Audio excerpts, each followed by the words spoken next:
C'est la première fois qu'on réunit autant de funambules, de eyeliners. Je me demande même si ça a déjà été fait, 8 funambules dans les airs qui vont évoluer sur une sorte de décor à la métropolis à différentes hauteurs, comme ça, ces corps qui jamais vont se rencontrer et œuvrer à des étages différents. Je propose la scénographie des eyelines, en fait, c'est moi qui ai décidé comment on les mettait dans l'espace. Et je vais aussi diriger cette équipe de 8 eyeliners, dont je fais partie. Le fait de l'avoir fait une première fois et de voir ce que ça rendait avec une ligne, déjà comment ça occupait finalement pas mal l'espace. Le fait d'en avoir 8, j'ai vraiment hâte qu'on puisse être là, et c'est une première, en fait, ça n'a jamais été fait, donc on ne peut que l'imaginer. Nous, la chance qu'on a quand on est sur un fil, c'est que on peut assez vite faire des choses, on n'a pas besoin de s'entraîner autant que les acrobates, ils ont besoin de se connecter entre eux. Tous les eyeliners que j'ai pris sont assez forts dans leur domaine, il n'y a plus qu'à après leur dire de faire des choses et ils le feront assez rapidement. Moi, ce qui m'inquiète plus, c'est vraiment la partie technique, et je suis encore beaucoup là-dessus pour qu'on réussisse à installer ces 8 lignes dans les temps impartis. Et c'est ça que je fais, je prends des mesures et je change encore des choses pour simplifier au maximum cette installation qui est quand même assez complexe. Souvent, je cite ce plasticien Anthony Gormley qui fait des sculptures, des corps qui posent dans des endroits assez incongrus, dans des villes. Et tout d'un coup, ça capte l'attention. On se dit, mais qu'est-ce que ce corps fait dans cet endroit? Il n'est pas assez à plat. Et on se met à encore plus regarder ce qui entoure ce corps. Et là, c'est un peu la façon dont on travaille. C'est-à-dire, quand on est ici, on s'est dit, bon, où est-ce que l'on peut agir? Où est-ce que l'on peut placer les voltigeurs? Où est-ce que l'on peut placer les enfants? Pour que ce lieu, on le découvre encore autrement. Éprouver cet espace, cette architecture qui était quand même vouée à disparaître. C'était le cas de beaucoup de bâtiments des expositions universelles. Et combien aujourd'hui, ça fait partie des joyaux de l'architecture française.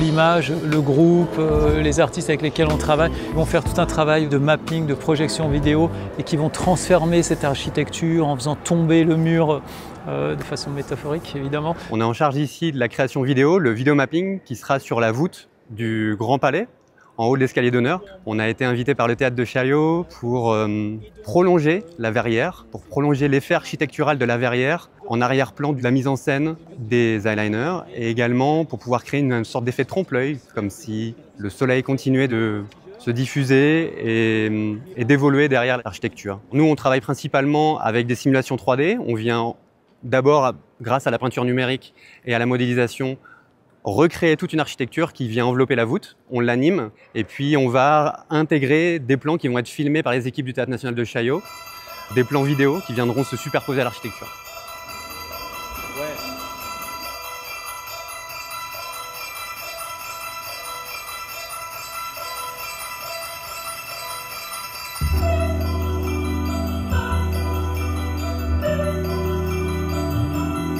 C'est un spectacle qui va être chorégraphique et pourtant il n'y a aucun danseur. C'est-à-dire que ce qui fait chorégraphie, c'est ces mouvements dans l'espace mais qui ne sont pas spécialement des mouvements de danse, ça ne s'appuie pas sur de la danse, ça s'appuie sur une capacité à se suspendre dans les airs. Vous êtes 1, 2, 3, 4, 5. Je pense que grâce à Rachid et tous les projets qu'on fait avec lui et d'autres entités comme les Maîtrisiens, en fait, on essaie de construire un langage qu'on a ensemble et petit à petit on crée des réflexes et des choses qu'on a l'habitude de faire qui fait qu'on va aussi plus vite et plus rapidement dans notre langage. Et c'est vraiment chouette de vraiment travailler avec régulièrement les mêmes personnes parce qu'on a la possibilité d'aller toujours un peu plus loin. Any of your moves has to be quite precise. L'ensemble des 15 acrobates, c'est plutôt des acrobates avec lesquels j'ai une complicité maintenant, avec lesquels même, je crois que quand je réfléchis les déplacements, quand je réfléchis l'écriture, j'ai un peu incorporé des choses qu'ils font que je ne sais pas faire. Et je me projette et j'arrive à évoluer dans les espaces via leur corps. Donc là, on va continuer de creuser en inventant des nouvelles formes de projection, des nouvelles formes de giration, des nouvelles formes de déplacement et puis surtout de soutien les uns des autres parce que c'est ce qui est intrinsèque à cette discipline de l'acrobatie du main à main. Les corps sont tout le temps là les uns pour les autres et oui, cette charge, cette bouffée du collectif que l'on se prend à chaque fois dans ces moments-là.